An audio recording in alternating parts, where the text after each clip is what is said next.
seated. And so we arrive at the end of Lent, at the beginning of Holy Week. But first, a story.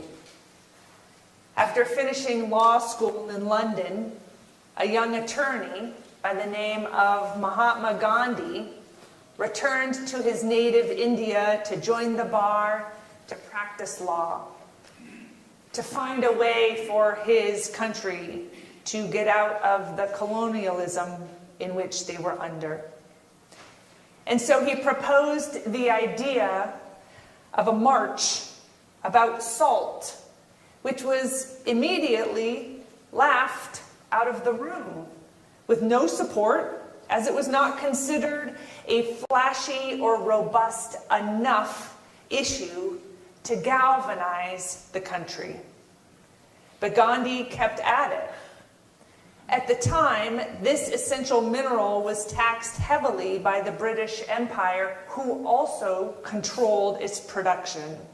And so in order to keep profits high, it was made illegal to make salt at home, to make it on your own, to make it in a small business or in your neighborhood. Only store-bought salt manufactured by the government, which was then taxed, was allowed. And because of this racket, because of this tyranny, Gandhi kept at it with his idea of a salt march. He was driven by a concept called Satyagraha, which roughly means truth force. And it is best thought of as a public, visible action that tells a particular truth that is not being told. Which in this case was the fact that the British Empire was controlling nearly all of Indian life and extracting payments for them to simply live and exist. Eventually, the idea of the Salt March gained traction. And on March 12th, 1930, a group of 87 individuals set out from an ashram in his hometown and began a 240-mile walk to the coastal town of Dandi. 3.5 weeks later, on April 5th, they arrived. This time, thousands had joined the march. Thousands arrived at the ocean. And upon arrival, Gandhi calmly and deliberately broke the salt laws of the time by evaporating seawater in order to make his own. Holding up a handful of salty mud, he proclaimed to those who were there, to the media and newspapers that had followed them, he said, "With this, we are shaking the foundations of the British Empire."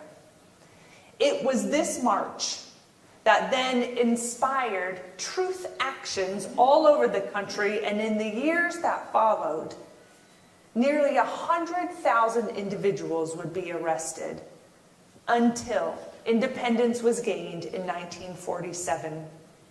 Upon reflection as to the impact of those salt marches, one individual said, "It was us, the marchers, who were changed, more so than the global picture." They said it was us who got off the couch and made a public statement about a truth, who were the ones that were truly changed by the salt marches. He said non-cooperation dragged ordinary Indians out of the mire. It gave them self-respect, it gave them self-reliance, and it gave them agency in their own lives. Poet Rabindranath Tagore described the campaign's transformative impact.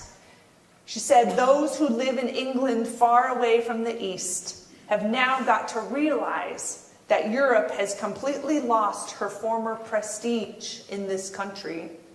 And for the absentee rulers in London, it is in fact a great moral defeat." The absentee rulers in London perhaps were not all that different than the absentee rulers in Rome. The situation in which this Palm Sunday festivities happened was similar. The people of Israel, the Israelites at that time in the first century, were in fact a colonized country. They were not their own nation state. Rome had come and invaded and was essentially running the show. They were not free.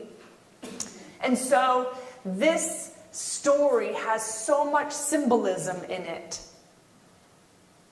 It's the kind of symbolism, it's the kind of actions, it's the kind of waving of palms, it's the kind of celebratory chants on the street that typically happen with a victory, with a military success, with something grand and a part of the ruling government. And so when the people of Jerusalem during this Passover take those symbols for themselves, they are rewriting, in fact, the story. They are preparing a new moral narrative for themselves and for future generations. To have come out and to have waved one's palms on that pathway on that first Palm Sunday, it would not have been a safe choice. It was not without risk. In fact, we know as the story goes on, folks will ask some of the followers of Jesus, weren't you there with him? Didn't we see you a part of that movement? Are you guilty by association? But we can also imagine who was there. The blind who had been healed. The lame who could walk again. The outcasts who had been brought back into the community. The voiceless were now beginning to find their voice. They themselves were engaging in a truth action, a very public demonstration of where their allegiance was. And our best understanding of how this happened in the city of Jerusalem was that they were gathered at what was a more humble servant's gate into the city as opposed to the grand gate where the war horses would enter in. And so they are publicly declaring that their allegiance lies with Jesus. Their allegiance lies in a system of governance that takes care of one another, in a system of governance that does not produce outcasts in the first place. And so those first folks on that first Palm Sunday, they chose a donkey of peace instead of a horse of war. Those followers on that path disarmed themselves. They followed Jesus into a position of disarmament instead of forming their own militia, instead of forming an army. They walked with Jesus as he took up his cross instead of taking up arms themselves. Jesus exposed the evil of violence instead of partnering with it, and would eventually, along with a number of the disciples, would lay down their own lives before they would take someone else's. And so Palm Sunday means quite a lot in our tradition. And so as we enter in, let this be our week of reflection, a week of truth-telling, so that we too might walk with Jesus along that pathway. Our final scripture reading comes from chapter 27 in the book of Matthew. Jesus was then brought before the governor. The governor said, "Are you the king of the Jews?" Jesus replied, "That's what you say." But he didn't answer when the chief priests and elders accused him. Then Pilate said, "Don't you even hear the testimony they are bringing against you?" But he didn't answer, not even a single word. And the governor was greatly amazed. It was customary during the festival for the governor to release to the crowd one prisoner, whomever they might choose. At that time, there was a well-known named Barabbas. When the crowd had come together, Pilate asked them, "Whom would you like me to release to you? Barabbas or Jesus, who is called the Christ?" He knew that the leaders of the people had handed him over because of jealousy. And so while serving as judge, his wife then sent a message to him, which said, "Leave the righteous man alone. I've suffered much today in a dream because of him."